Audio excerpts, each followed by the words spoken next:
ሰላም የተከበራችሁ የኢትዮ ታይምስ ቤተሰቦቻችን እንደምን ቆይታችኋል? ለሰዓቱ የተመረጡ አዳዲስ መረጃዎችን ይዘንላችሁ ቀርበናል። በቅድሚያም አርዕስተ ዜና።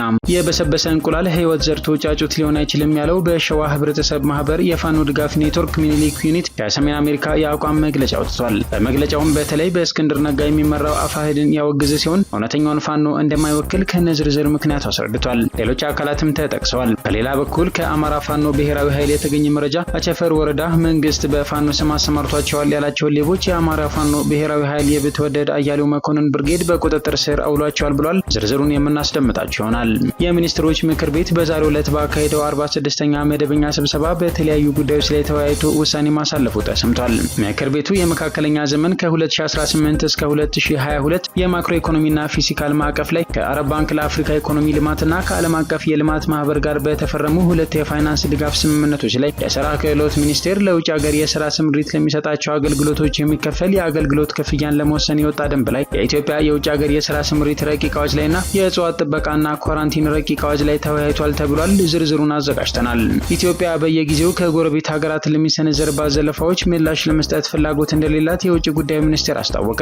ከሰሞኑ የኤርትራው ፕሬዚዳንት ኢሳያስ አፈወርቂ የኤርትራ 34ኛ ዓመት የነጻነት ቀንን ባከበሩበት ወቅት ኢትዮጵያን በተመለከተ ሰፋ ያለ ንግግር ያደረጉ ሲሆን በርካታ ኢትዮጵያውያንን አስቆጥቶ ነበር። የውጭ ጉዳይ ሚኒስትሩ በጉዳዩ ዙሪያ ለቀረበላቸው ጥያቄ በሰጡት ምላሽ ኢትዮጵያ የተረጋጋ አካሄድን የምትከተል ሀገር መሆኗን ገልጸው ኢትዮጵያ ለሚሰነዘሩባት ዘለፋዎች ምላሽ ለመስጠት ፍላጎት የላትም ብለዋል። ተጨማሪ አለን። ውድ የኢትዮ ታይምስ ቤተሰቦቻችን እነዚህንና ሌሎችም ያልተሰሙ አዳዲስ መረጃዎችን ለማድመጥ እስከ መጨረሻው ድረስ ላይክ፣ ሼር እና ሰብስክራይብ በማድረግ አብራችሁን እንድትቆዩ በአክብሮት እንጋብዛለን።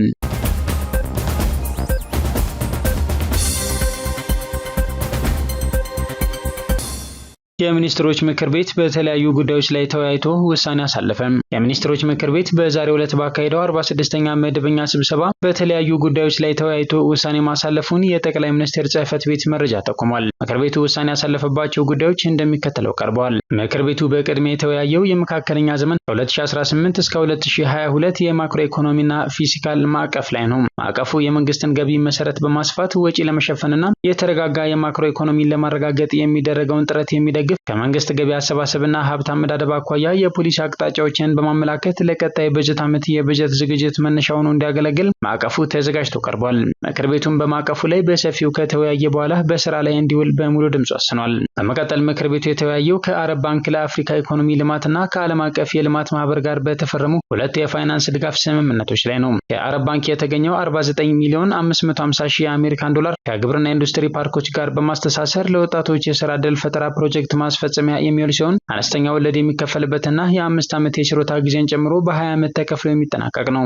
ከዓለም አቀፍ የልማት ማህበር የተገኘው 45 ሚሊዮን 100 ሺህ ኤስዲአር የሴቶችና የልጃገረዶች ጤና አገልግሎት አሰጣጥን ለማሻሻል የሚውል ሲሆን ከወለድ ነጻ 0.75% አገልግሎት ክፍያ የሚከፈልበትና 6 ዓመት የችሮታ ጊዜን ጨምሮ በ38 ዓመት ተከፍሎ የሚጠናቀቅ ነው። ምክር ቤቱም ብድሮቹ ከሀገራችን የብድር ስትራቴጂ ጋር የሚጣጣሙ መሆናቸውን በማረጋገጥ ወደ ህዝብ ተወካዮች ምክር ቤት እንዲተላለፉ በሙሉ ድምፅ ወስኗል። ሌላው ምክር ቤቱ የተወያየው የስራና ክህሎት ሚኒስቴር ለውጭ ሀገር የስራ ስምሪት ለሚሰጣቸው አገልግሎቶች የሚከፈል የአገልግሎት ክፍያን ለመወሰን የወጣ ደንብ ላይ ነው። ተቋሙ በዚህ ረገድ ለሚሰጣቸው አገልግሎቶች የሚያወጣውን ወጪ ሸፍኖ የውስጥ ገቢውንም ለማሳደግ እንዲችል የተገልጋዩን የመክፈል አቅም ባገናዘበ መልኩም የአገልግሎት ክፍያ ለመወሰን ደንብ ተዘጋጅቶ ቀርቧል። ምክር ቤቱም በጉዳዩ ላይ በሰፊው ከተወያየ በኋላ ደንቡ በፌዴራል ነጋሪት ጋዜጣ ታትሞ ከወጣበት ቀን ጀምሮ ተግባራዊ እንዲደረግ በሙሉ ድምፅ ወስኗል። ከዚያም ምክር ቤቱ የተወያየው የኢትዮጵያ የውጭ ሀገር የሥራ ስምሪት ረቂቅ አዋጅ ላይ ነው። በውጭ ሀገር ለስራ የሚሰማሩ ኢትዮጵያውያን ዜጎች መብታቸው፣ ደህንነታቸውና ክብራቸው በዘላቂነት መጠበቁን ለማረጋገጥ እንዲሁም ሀገራችን ከዘርፉ ማግኘት ያለባትን ጥቅም ለማስጠበቅ እንዲያስችል ሆኖ ረቂቅ አዋጁ ተዘጋጅቶ ቀርቧል።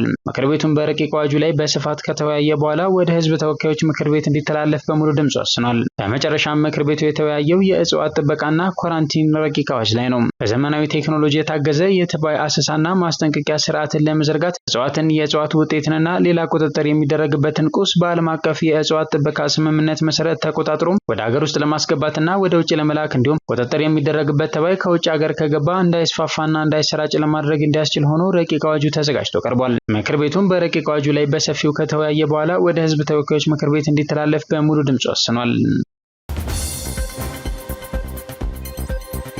ኢትዮጵያ ከጎረቤት ሀገራት ለሚሰነዘርባት ዘለፋ ምላሽ መስጠት ፍላጎት እንደሌላት የውጭ ጉዳይ ሚኒስቴር አስታወቀ። ኢትዮጵያ በየጊዜው ከጎረቤት ሀገራት ለሚሰነዘርባት ዘለፋዎች ምላሽ መስጠት ፍላጎት እንደሌላት የውጭ ጉዳይ ሚኒስቴር አስታውቋል። ሚኒስትሩ ዛሬ ግንቦት 21 ቀን 2017 ዓ.ም በወቅታዊና ዓለም አቀፋዊ ጉዳዮች ላይ ሳምንታዊ መግለጫ ሰጥቷል። የውጭ ጉዳይ ቃል አቀባይ አምባሳደር ነቢያት ጌታቸው በሰጡት መግለጫ ኢትዮጵያ ከጎረቤት ሀገራት ጋር ሁልጊዜም የተሻለ ግንኙነት ለመፍጠር እንደምትሰራ ተናግረዋል። ከሰሞኑ የኤርትራው ፕሬዝዳንት ኢሳያስ አፈወርቂ የኤርትራ 34ኛ ዓመት የነጻነት ቀንን ባከበሩበት ወቅት ኢትዮጵያን በተመለከተ ሰፋ ያለ ንግግር ያደረጉ ሲሆን ይህም በርካታ ኢትዮጵያውያንን አስቆጥቷል። የውጭ ጉዳይ ሚኒስቴር በጉዳዩ ላይ ለቀረበለት ጥያቄ በሰጠው ምላሽ ኢትዮጵያ ለሚሰነዘሩባት ዘለፋዎች ምላሽ መስጠት ፍላጎት የላትም ብለዋል። ኢትዮጵያ የተረጋጋ አካሄድን የምትከተል ሀገር መሆኗን የገለጹት አምባሳደሩ ከዚህ ቀደምም ከሌሎች ጎረቤት ሀገራት በመሪዎች ደረጃ ተገቢ ያልሆኑ ክሶችና ዘለፋዎች ደርሶባት ያውቃል ሲሉ ተናግረዋል።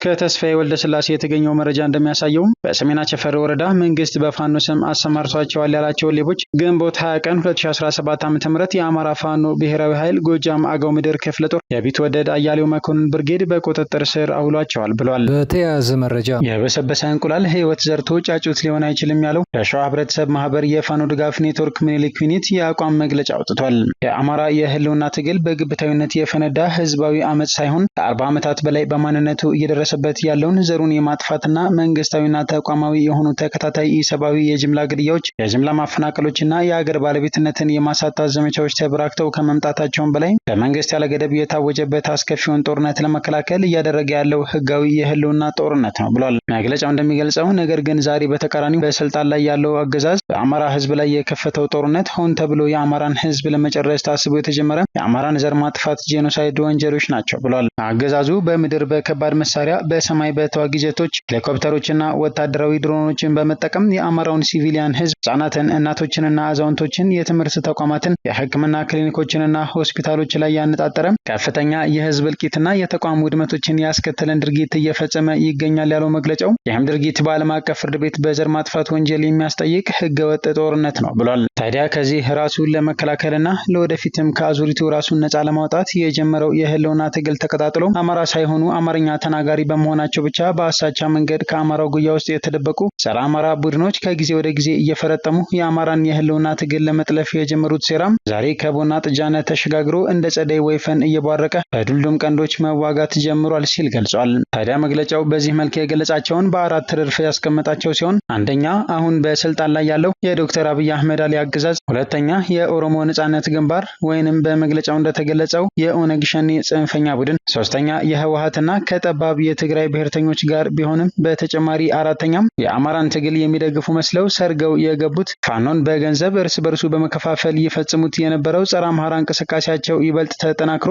ዛሬ በገሃድ ከመንግስት ጋር በመመሳጠር በቆራጥ ፋኖች ላይ ጦርነት ከፍተው የጀግና ፋኖችን ህይወት እየቀጠፉ ይገኛሉ ብሏል። አክሎም ከመንግስት ጋር ባደረጉት ስምምነት መሰረት በጋራ በመሆን ከባድ መሳሪያና ድሮኖችን በመጠቀም በሰላማዊው የአማራ ህዝብ ላይ ከፍተኛ ጉዳት እያደረሱ ናቸው ብሏል።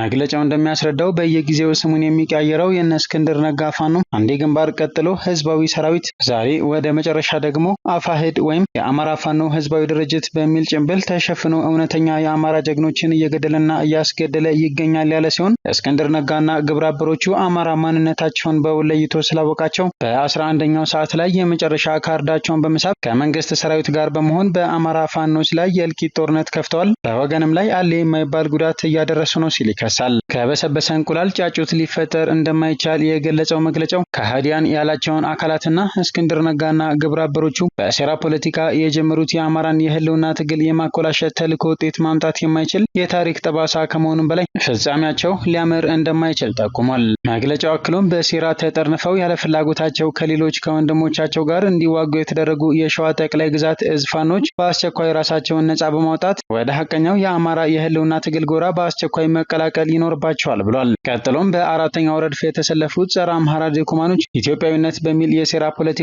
መረባቸው የአማራን የህልውና ትግል ጠልፈው ለማሽመድመድ ከመቼውም ጊዜ በላይ ቆርጠው ተነስተዋል ብሏል። እነዚህ ድኩማኖች እውነተኛ የኢትዮጵያ ተቆርቋሪ ነን ብለው የሚያምኑ ከሆነ ዛሬ በሀገሪቱ ውስጥ ኢትዮጵያና ኢትዮጵያዊነት እንዲጠፋ እየተደረገ ያለው በኦሮሚያ ክልልና በትግራይ ክልል መሆኑን ሁሉም ሰው በግልጽ የሚያውቀው ሀቅ ሆኖ ሳለም አማራ ኢትዮጵያን ከልቡ ውስጥና ከአእምሮ ምንጊዜም ማውጣቷት የማያውቅ ዛሬም ሰንደቅ ዓላማዋን በፍቅር ከፍ አድርጎ የሚያውለበልብ በጀግንነት ሲሰዋም አረንጓዴ አረንጓዴ ቢጫ ቀዩን ሰንደቅ ዓላማ በክብር አቅፈውም እስከ ወዲያኛው ለሚያሸልበው የአማራ ፋኖ ኢትዮጵያዊነትን ለመስበክ መሞከር ተማሪ የተለወሰ መርዝ እንጂ ፋይዳ የሌለው ተራ የፖለቲካ ሴራ ነው ሲል አትቷል። ላለፉት 34 ዓመታት ሀገሪቱ በዘር ተከፋፍላ ሁሉም የየራሱን የዘር ክልላዊ መንግስት ከማቋቋም በላይ እየተገፋበት ያለው የዘር ፖለቲካም አማራን በጦርነት በማፈናቀልና በረሃብ አመንምነው ከጨረሱት በኋላ የኦሮሚያ ሪፐብሊክና የትግራይ ሪፐብሊክን ለመመስረት አቅደው በሚያራምዱት ፖለቲካ ውስጥ አራተኛ ረድፈኞቹ እስክንድር ነጋና ግብረ አበሮቹ የአገዛዙ የውስጥ አርበኞች በመሆን በአማራ መሬት ላይ በጭካኔ የአማራን ደም እያፈሰሱ ይገኛሉ ብሏል። መግለጫው አክሎም አፋሕድ የአማራ ጠላት ነው ሲል ገልጿል። በዚህ ደቂቃ ውስጥ በአራቱም ክፍለ ሀገራት የሚገኙት ፋኖች በሙሉ መገንዘብ ያለባቸው ሀቅ በአፋሕድ እየተፈጸመ ያለው ጥቃት በሸዋ ፋኖች ላይ ብቻ የተፈጸመ ጥቃት ሳይሆን በሁሉም አማራ ላይ የተሰነዘረ የክህደት ጥቃት መሆኑን ተገንዝቦ ከነሱ በተቃራኒ መቆም እንደሚያስፈልግ አሳስቧል። በምሳሌነትም የሕክምና ሳይንስ እንደሚያስተምረን አንድ በካንሰር በሽታ የተያዘን ሰው በበሽታው የተጎዳውን የሰውነት ክፍል በአፋጣኝ በቀዶ ጥገና ካልተወገደ ጊዜ ከተሰጠው ካንሰሩ በሰውየው አካል ውስጥ ተሰራጭቶ ለሞት እንደሚዳረገው አትቷል። በእስክንድር ነጋ የተቋቋመው አፋሕድ በአማራ መሬት ላይ የከተመ ጸረ አማራ አቋም ያለው የአገዛዙ የውስጥ አርበኛ የባንዳ ስብስብ ነው ሲልም ገልጾታል። የሸዋ ፋኖ ድጋፍ ኔትወርክ ሚኒሊክ ዩኒት እስክንድር ነጋንና የአፋሕድ ግብረ አበሮቹን የክህደት መንገድ በጽኑ አወግዛለሁ ያለው መግለጫው ያለምንም ጥርጥር የአማራ የህልውና ትግል በቆራጥ ፋኖች አሸናፊነት በቅርቡ ድል እንደሚቀዳጅ ምንም ጥርጥር የለውም ሲል አጽንኦት ሰጥቷል።